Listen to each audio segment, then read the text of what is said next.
All right, well, hello from San Clemente. Today I am going to show you how to go through the bottom end on your CRF engine. This applies to most main Japanese and German manufacturers, whether it's KTM, Husqvarna, Kawasaki, Suzuki, Honda, Yamaha.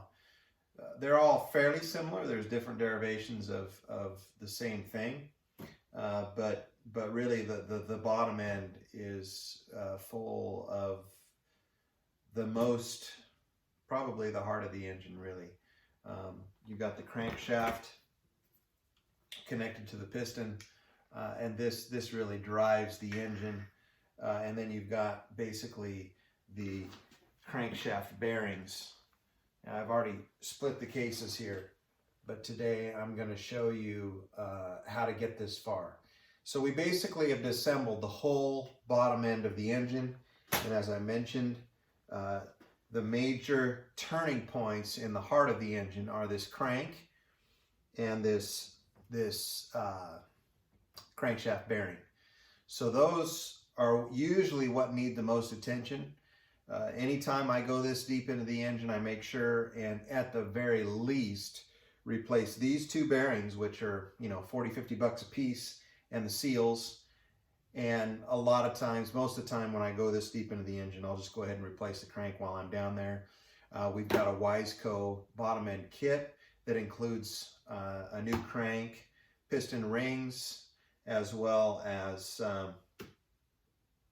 all the gasket kits and everything necessary to seal this thing back up and get it back together. So today we're just going to, I'm going to show you basically how to get this far. So in the last video, we showed you the top end, how to take that off, how to take the head off, inspect the head, inspect the valves. We've gone through that. We took the cylinder off, had a look at the piston, and then I spent about 3 hours probably is what it took me to get this far. So the footage that you're about ready to see is basically the whole bottom end being disassembled. Some tools that you're going to need to do this. So on the left hand side of the engine, you've got the electronics, what's called the stator, and all of the electronics and wiring that go up to run the wiring on the bike. Now a 450X, which is the cross-country version, more or less the enduro version of the CRF, is going to have a little bit different wiring here than this 450R, which is the race version, the motocross version. But they're more or less the same. And so I'm gonna lead you through how to disassemble that portion. And so this side, as you know, is the engine side, the engine oil side, and this side is the clutch side, transmission, and everything else. Now the transmission shafts, which I'll go into more detail in the reassembly, I've inspected those and gone through those. But really, having it down this far in this video, we're just going to show you disassembly, and it's probably going to be a 15-20 minute video. So one of the main things you're going to need is a Tusk flywheel puller. That you can pick these up for $16 to $20 at Rocky Mountain ATV MC, on eBay, or even at your local dealership. But that's going to be a major special piece of equipment that you'll need to pull that flywheel off properly. If you don't use the proper flywheel puller, you can strip the flywheel out, you can strip threads out, and really damage important parts to your running engine. Now, one of the things that you'll see me use in the video is this filter wrench made by Cobalt. You can pick these up at Lowe's in a set for, I don't know, $30 or $40.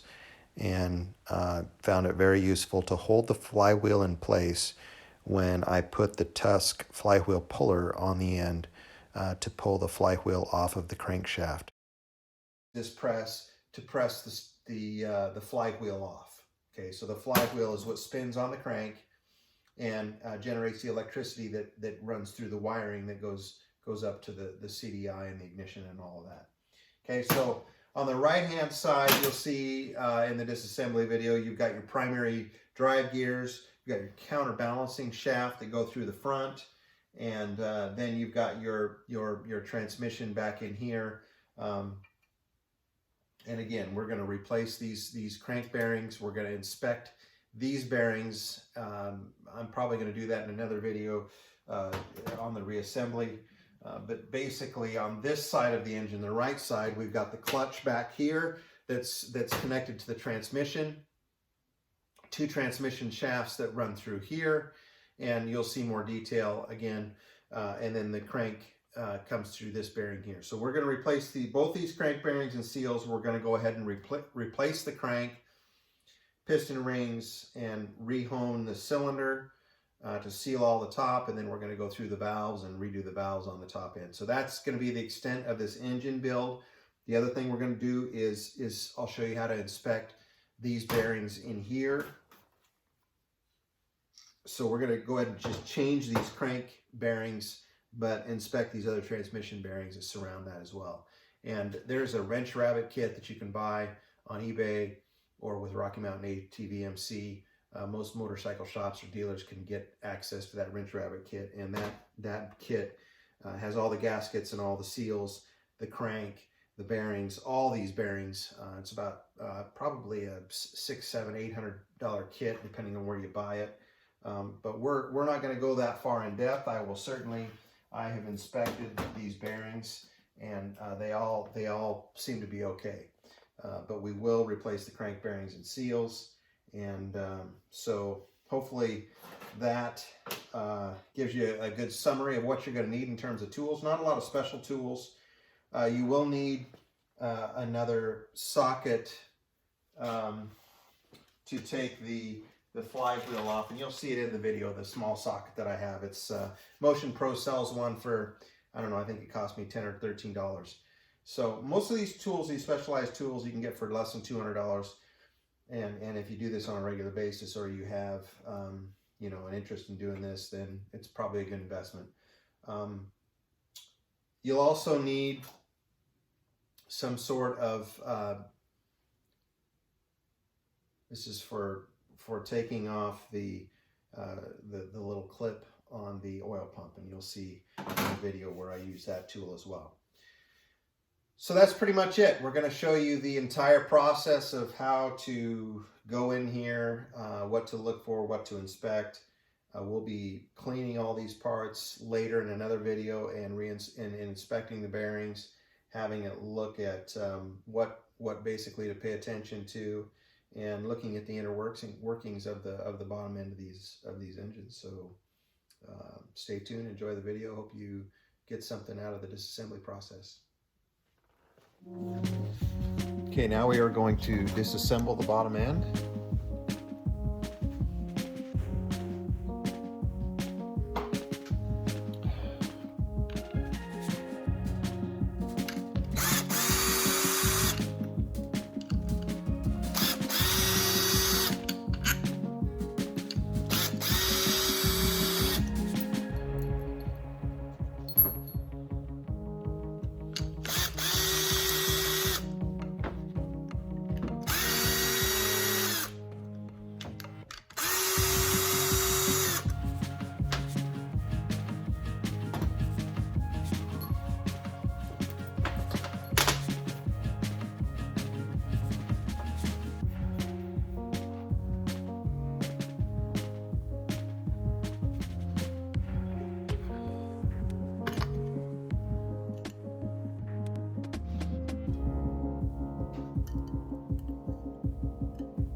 good shape. We'll get a new washer for that.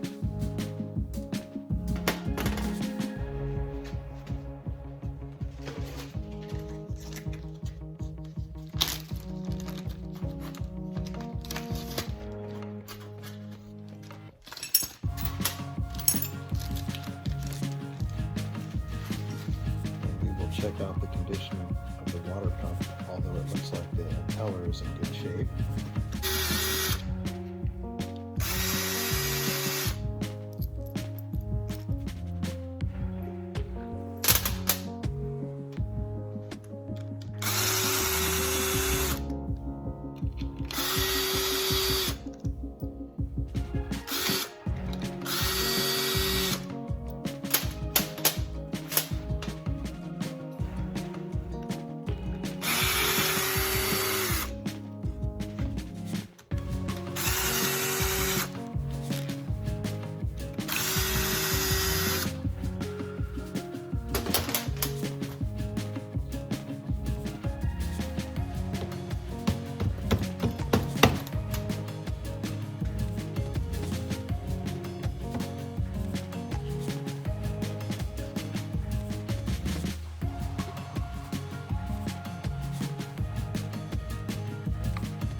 That oil looks a little dark.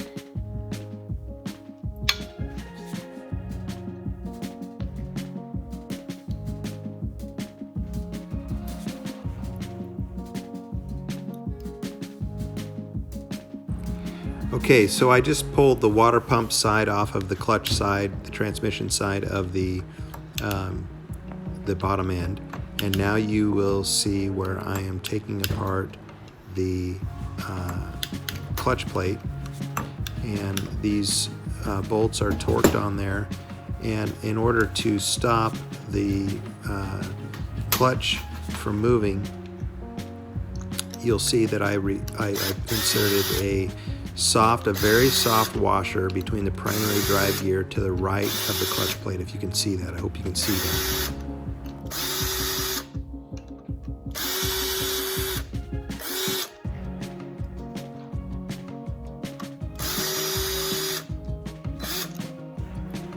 So you'll notice that I am removing these bolts in a crisscross pattern, and you'll want to do this to keep the clutch plate from warping at all and keeping everything straight. So just loosen them little by little in a crisscross pattern just to keep the tension and the pressure centered. Again, you'll see where I put the text in there where the washer is to the right of the primary drive gear. And then I will pull this clutch plate off and then pull all of the clutch discs out of there.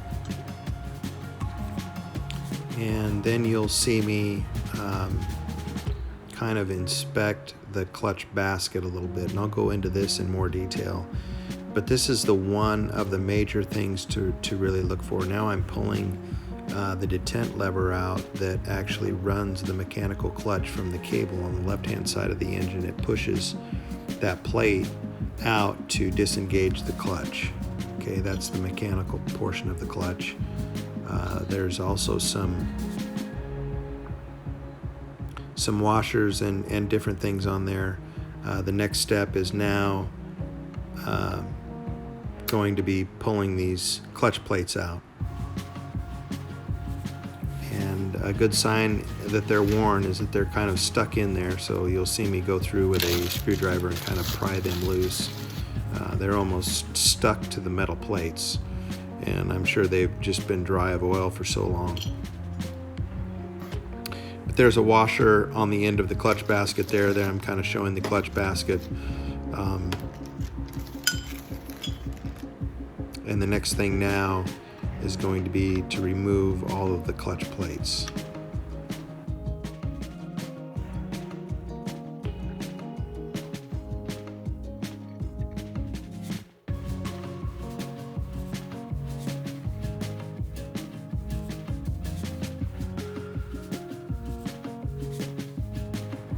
So I removed the old clutch plates and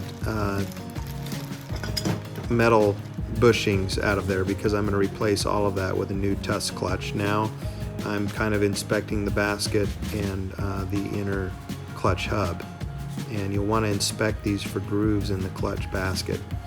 Basically, if there's grooves anywhere in the hub that I'm turning there or in the basket, you will need to machine out those grooves. So now the next step is to basically take the relieve the tabs on the end of that nut that holds the clutch hub on the inner portion of the basket on to that transmission shaft. Okay, now you'll see me taking out the Motion Pro clutch hub holder and put it on the clutch basket. And I stopped for a minute here to kind of inspect the clutch hub basket, as I mentioned, in these older engines. If there's any grooves in that basket in those areas, they need to be machined out because the clutch will not work properly. We do have a new clutch that we will be installing. Here's the grooves. Here's a close-up of these grooves. And these grooves are bad enough that they do need to be machined out. So if I'm going to continue to use this basket, I either need to machine these out or I will have to get a new clutch basket so that, again, that clutch will work properly. With those grooves in there, the clutch plates will get hung up in those grooves and the clutch won't, it'll get hung up and it won't work properly. You also have to look at the grooves on the clutch basket as well. As you can see, there's some grooving on the basket as well, so I'll have to probably have both machines, both pieces machined out and smoothed. So you'll see here, I will put this Motion Pro tool that you can get for $20–30 on eBay onto the clutch basket. Again, you don't want to squeeze it too hard.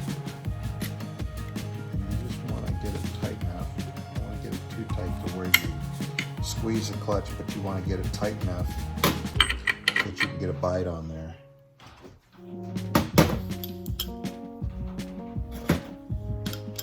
To break this nut loose. So we've already pushed these back.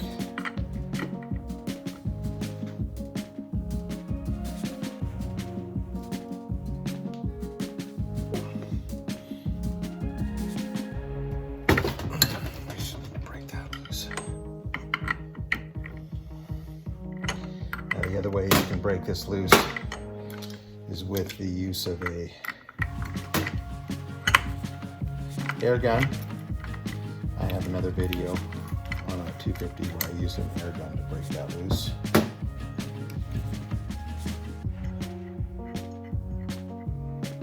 This nut's been off before. This is obviously been off before.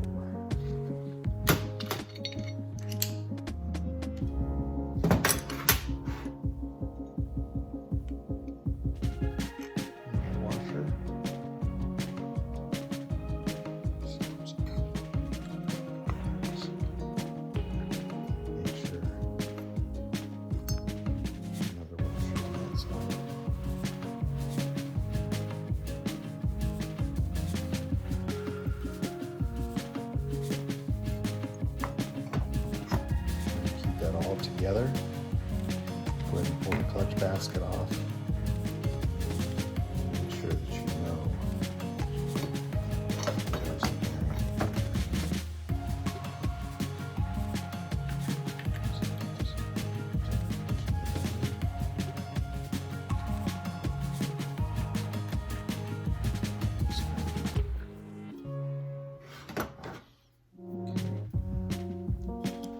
Okay, now it's time to remove the primary drive gear, and more than likely this has Loctite on it, and when we reassemble this, it's gonna, we're gonna reassemble it with Loctite. But you'll see this soft washer that I put between the primary drive gear and the counterbalancing shaft, and that holds that in place so that I can get enough torque on that to break that primary drive shaft gear loose. And as you can see, I'm applying quite a bit of torque on that and finally break it loose. but I use that really soft washer so that I make sure and I don't break any teeth on either the counterbalancing shaft or the primary drive gear shaft. But it's going to be imperative that when we put this back together that we line up those dots correctly on these two shafts between the primary drive gear and the counterbalancing shaft. We want to use something soft in there when we like that washer when we break that loose, so we don't break any teeth off of the gears. And then we also want to put some Loctite on there when we reassemble all this. So now I'm kind of taking one of the idler gears off that's connected between the clutch shaft and the kickstarter. I'm going to leave that kickstarter actually installed in there, and now I'm disassembling the shift mechanism. So this shift mechanism goes all the way through to the other side of the engine that actually connects to your gear shift lever. Okay, so I'm pulling it out right here, and then I will loosen the two bolts and pull the entire drum mechanism out of there as well. Handy little Motion Pro tool for this nut right here. Motion Pro, available at Rocky Mountain ATV&C. Now, it is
our counterbalance shaft.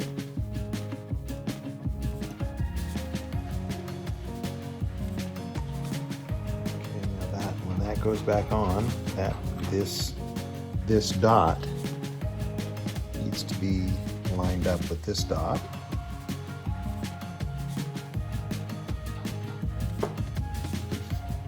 Okay, so this is imperative here on our counterbalancer. We pulled the gear shift out. We pulled the gear drive off here that connects the clutch gear to the kickstart gear. We're going to pull this off next, but we have loosened this, broke this loose, and pulled the counterbalancer nut off with this special tool that's sold by Motion Pro. And it's available at Rocky Mountain ATV&C. So the most important thing that you need to do here are line up these two timing dots right here with this timing dot here. Okay? So this dot lined up with that dot and that dot. There's also, for even greater reference, off, you can see there is a space missing in the gearing where this is supposed to go on the shaft. See that space where it's flat? That's basically how you line everything up as you take it apart. The counterbalancer shaft now is ready to pull out of there. I want to make sure I zip tie all this together.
See that notch?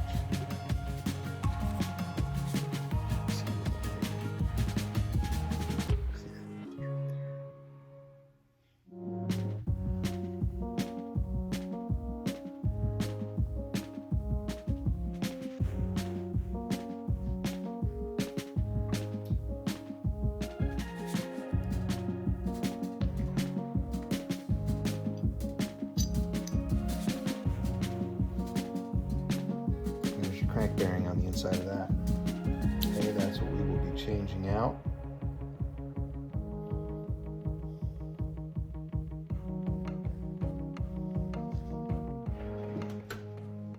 So we will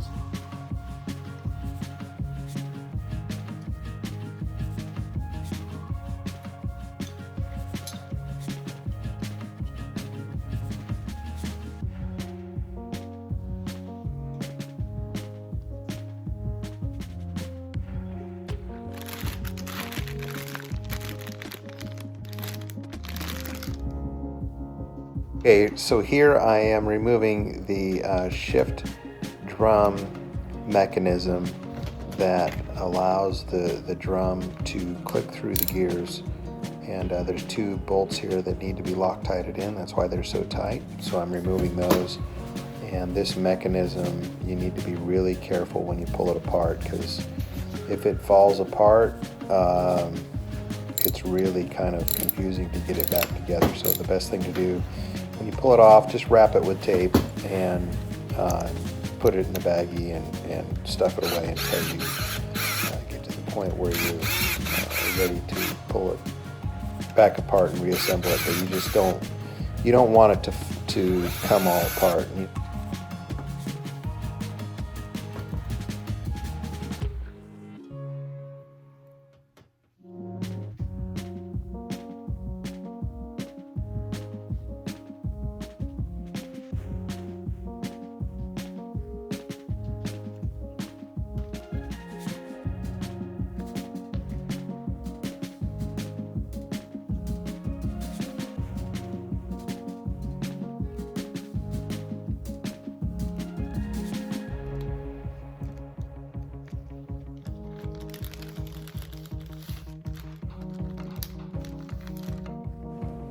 Okay, so now you'll see me pulling the shift drum detent bolt out here, and this is what is connected to that shifting mechanism, but that bolt that runs all the way through actually connects to the drum and the other side of the engine, and you want to pull this bolt out. This is kind of the last piece before we get ready to pull the other side of the engine off and disassemble it.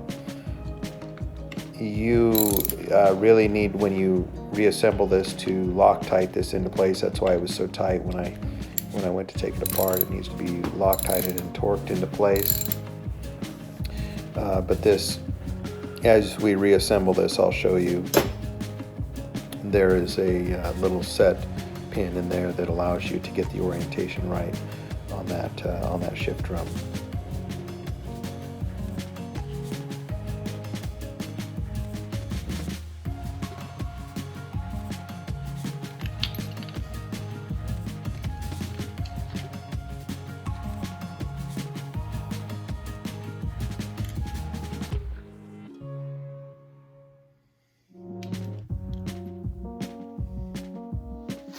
So now we are done with the right side of the engine. We got the primary gear drive off. We've got the counterbalance shaft, drive and bearing removed. We've got the clutch basket removed, the primary drive gear. We're going to leave this Kickstarter in place. When you take all this apart, it's not necessary. Leave all that in place. We're going to leave this in place as well. And this drum that we pulled out of here, it's got a notch on it, so there's only one way it can go. That's the shift drum and the bolt. There's only one way it can go, and so we'll peel that back and just pop it right back on. Put some Loctite on this bolt and put it all back together. So that's it for the right side. Now we're going to go to the left side and split the cases. Okay, now we are on the left-hand side of the engine. We're going to pull the stator off and all this side of the engine, and we will split the cases in this round. Pull everything apart. Start with pulling this chain drive off.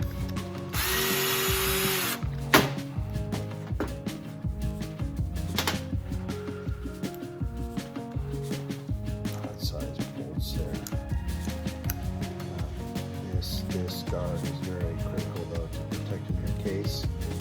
If your chain gets worn and flies off and cracks your case, then you're in trouble. You'll have to split the case and replace this whole engine casing. So we have a brass washer here and a long bolt.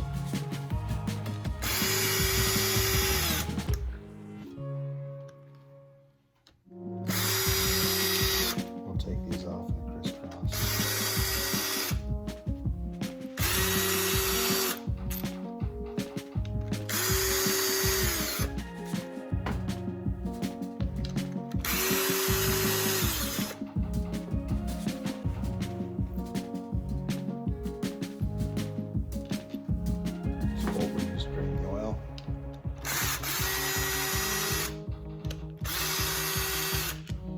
Okay, now we're going to take the stator off, and it's going to be stuck on there. It's not going to want to come off. It's going to need to kind of tug on it a little bit. Pull hard.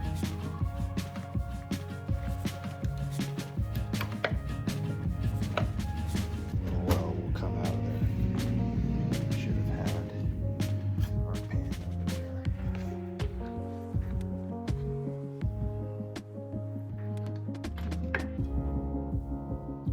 over there. Okay, now there is our flywheel. The next step is to pull that flywheel off by loosening the nut. We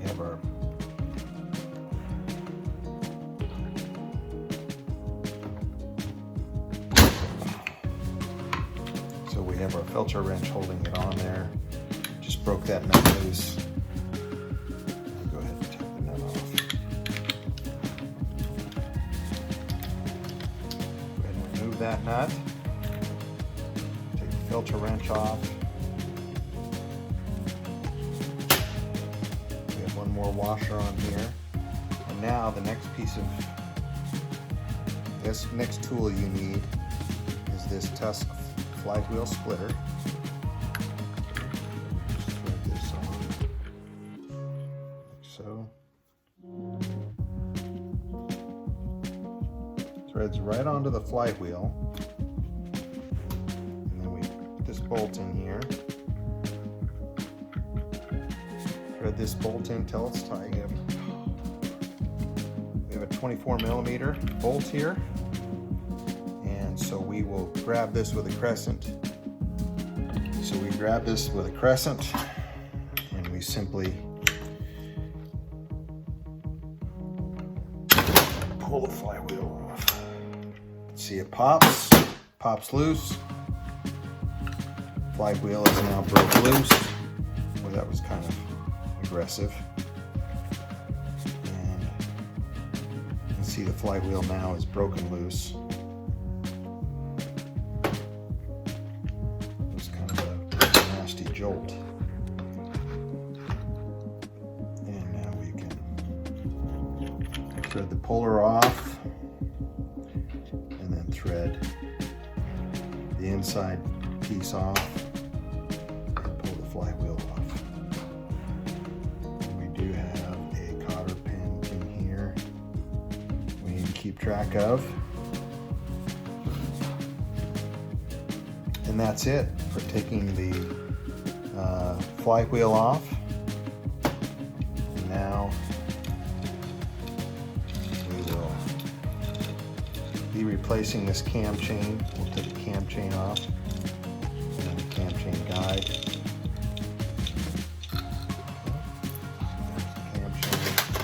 Replacing it as well. Break this cam chain guide loose. We've got a washer in there.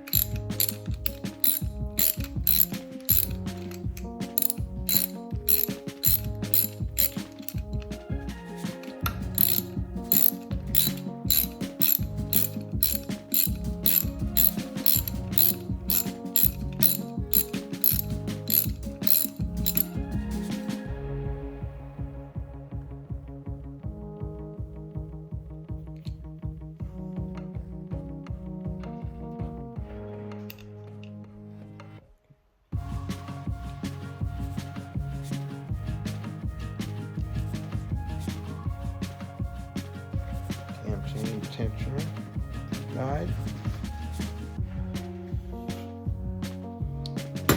Counterbalancer shaft now is ready to come out. The counterbalancer shaft is ready to come out.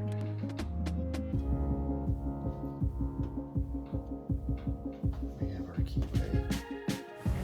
Okay, so right here you will see this oil pump gear that you need to use these snap ring pliers on to pull that gear off. Here I'm talking about the oil pump here, but you will need to use those snap ring pliers to pull the snap ring off of the oil pump mechanism shaft here that I'm going to point to. Right there. You'll need to use those snap ring pliers to pull that off. Then pull all the bolts off and you'll be ready to split the cases.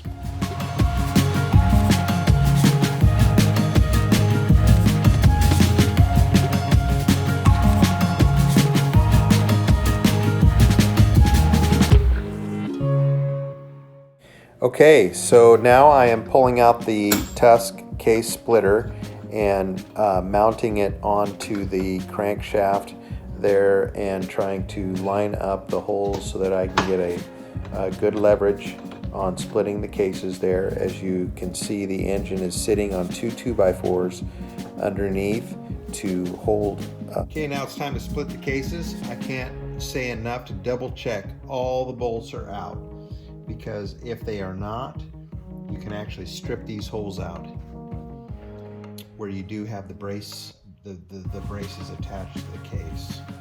So 17mm socket up here, and we just crank very lightly, and it should see this. See this right here? Easy does it. Easy does it. Easy does it.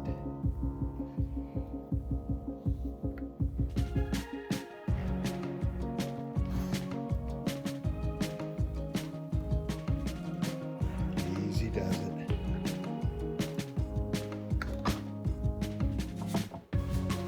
Make sure that it's all coming straight. Okay, so now you'll see me pulling the cases apart. You'll see the oil pump fall out there. That you need to keep an eye on to make sure that doesn't happen. But now the cases are split. The hard work is done. We are down into the guts. The next thing to do is remove the two transmission, the shift drum and the transmission shafts, and inspect all the bearings. Cases are split. There's the transmission, shift drum, all the linkage, oil pump, piston, crank, all that's now going in. Inside. It is split.